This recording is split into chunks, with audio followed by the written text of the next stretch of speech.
Hello दोस्तों, कैसे हैं आप सब। दोस्तों, ये हमने सामान ले लिया है।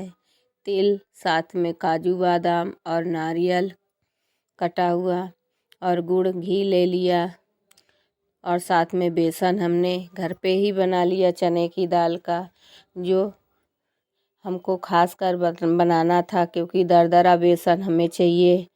तो पहले हम कढ़ाई गैस पर रख कर तिल को डालकर अच्छे से भून लेते हैं। जब तक तिल अच्छे से भुन ना जाए तब तक इसको भूनते रहेंगे। और बहुत ही ज़्यादा टेस्टी मिठाई बनाएंगे। इसे आप लड्डू भी कह सकते हैं और मिठाई भी कह सकते हैं, क्योंकि स्वाद लड्डू वाला रहेगा, देखने में मिठाई जैसा रहेगा, मगर खाने में बहुत ही ज़्यादा टेस्टी बनकर तैयार होगा।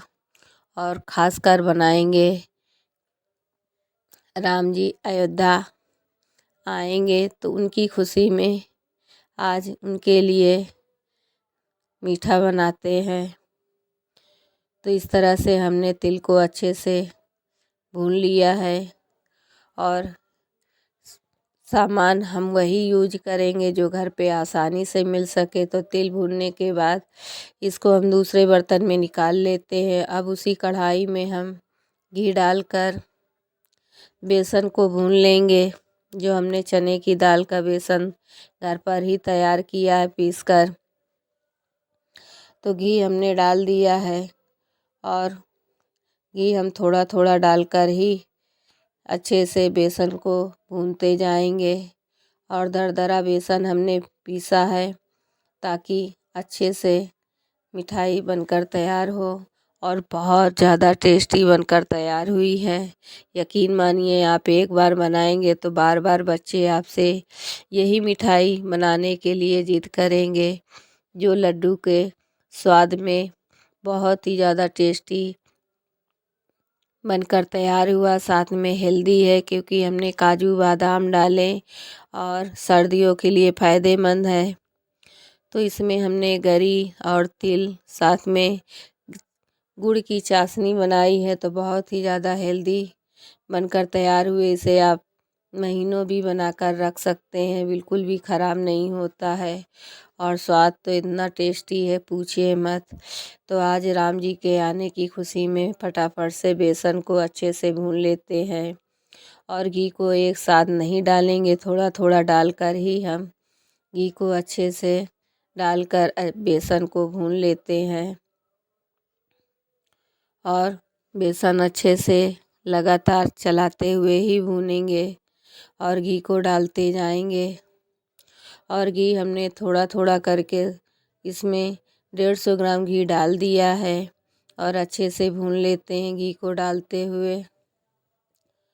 और अच्छे से, जितना अच्छे से हम बेसन को भूनेंगे उतना ही स्वादिष्ट बनकर तैयार होगा। तो इसको हम धीमी आंच में अच्छे से भून लेते हैं, और इसे अच्छे से भूनते हुए बेसन को तैयार कर लेना है, और बहुत जल्दी बनकर तैयार होता है। तो आप चाहो तो इनको लड्डू बना सकते हो, या आप हमारी तरह इस तरह बर्फ़ी का शेप दे सकते हो, ये चॉइस आपकी है। तो फटाफट से थोड़ा थोड़ा घी डालते हुए अच्छे से बेसन को भून कर तैयार कर लेंगे। तो इसको हम भूनते जाएंगे अच्छे से, और जैसे जैसे ये भुनता जाएगा कलर इसका चेंज होता जाएगा। तो देखिए, भुनने के बाद हमने दूसरे बर्तन में निकाल लिया है।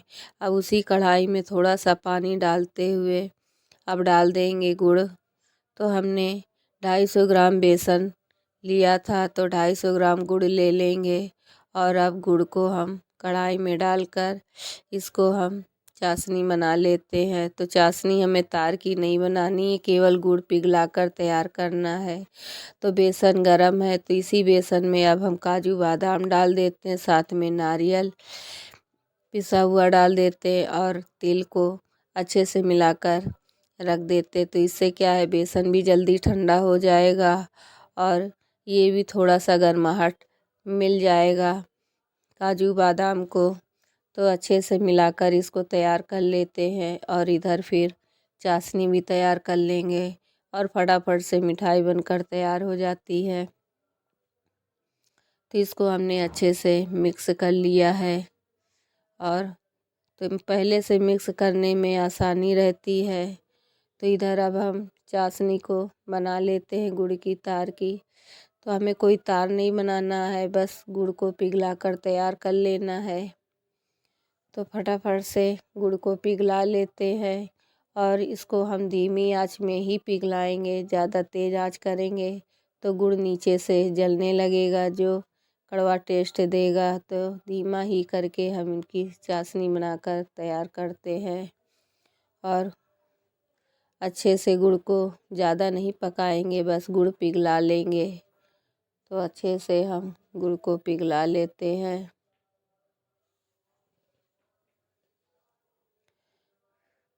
और बहुत जल्दी बनकर तैयार हो जाता है। तो इस तरह से हमने गुड़ को अच्छे से पिघला लिया है। बस एक उबाला आने तक इसको हम थोड़ा सा पकाते हैं और ये देखिए उबाला आने लगा है।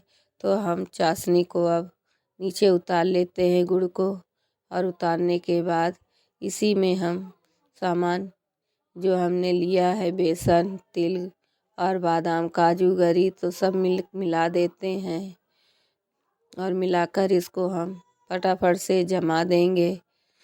आप चाहो तो लड्डू बना सकते हो, बहुत ज़्यादा टेस्टी बनकर तैयार होता है। तो फटाफट से मिला लेते हैं, देरी बिल्कुल नहीं करेंगे, नहीं तो ये इसी में जम जाएगा। तो वीडियो अच्छा लगे तो प्लीज़ लाइक करें, शेयर करें, सब्सक्राइब करना ना भूलें और फटाफट से मिलाकर इसको हम एक डब्बे में अच्छे से सेट कर देते हैं और बहुत ज़्यादा हेल्दी ये मिठाई बनकर तैयार होगी। तो सर्दियों में ज़रूर बनाइए और हमारे राम जी आ रहे हैं तो खासकर ये हमारे लिए मिठाई बनाना तो बनता है। बहुत ज़्यादा टेस्टी और स्वादिष्ट बनकर तैयार होती है। तो फटाफट से मिलाने के बाद अब इसको हम अच्छे से इसको हम सेट कर देते हैं डब्बे में और फटाफट से सेट करेंगे क्योंकि सर्दियों के मौसम में जल्दी ठंडा हो जाता है। और इस तरह से तिल डालकर अच्छे से हम बराबर कर देते हैं और इस तरह से बराबर कर कर तैयार कर लेते हैं और ये आधे घंटे में ही ठंडी होकर तैयार हो जाती है। तो देखिए हमने इसको गीले में ही कट लगा लिया था ताकि आसानी से हम निकाल सकें और इस तरह से हम प्लेट में निकाल कर तैयार कर लिए हैं और दिखाते हैं आपको कितना ही स्वादिष्ट और मुलायम बनकर तैयार हुआ है। टेस्टी तो इतना है पूछिए मत, कितना ही टेस्टी बनकर तैयार हुआ है। देखिए बहुत ही ज़्यादा सॉफ्ट बनकर तैयार हुआ है। तो आप भी ज़रूर बनाइए और सभी को खिलाइए सर्दियों के मौसम में हेल्दी